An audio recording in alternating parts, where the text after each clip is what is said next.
Ce grand Oumou est la première attraction du Katoanga de la Sainte-Thérèse. C'est le Oumou-Mata du Tuyeso au chef Motuku. C'est la première Sainte-Thérèse du nouveau Tuyeso. Ce n'est pas une obligation. Mais quand la famille a les moyens, elle peut marquer cette grande première par un grand Oumou. Financièrement, c'est impressionnant, un Oumou-Mata. Les victuailles et produits de valeur du Fénois sont tous payants.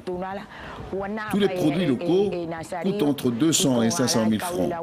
Et si vous ajoutez tous les tissus et les rouleaux achetés au magasin, on peut facilement estimer le Oumou à 5 millions de francs.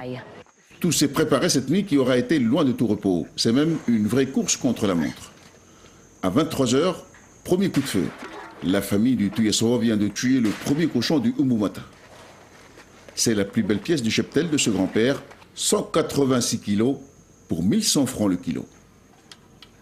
Plus loin, un deuxième cochon chez un autre éleveur, 175 kilos pour 1000 francs le kilo.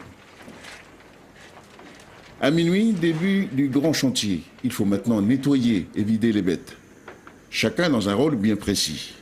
Nettoyer les cochons, c'est une chose. Les regrossir pour le Katoanga avec les troncs de bananier, c'en est une autre. Et tout cela doit être terminé avant 4 h du matin, avant le placement du Katoanga. Pour le premier Oumou du nouveau Tuyeso à la Sainte-Thérèse, la famille a payé 6 cochons, dont le plus gros a coûté plus de 240 000 francs. Malgré l'imposante tâche de la préparation, tout a été terminé à temps. Les victuailles sont sur le Malaé, mais il faut maintenant monter le Oumou-Mata, placer les cochons les uns sur les autres sans les faire tomber.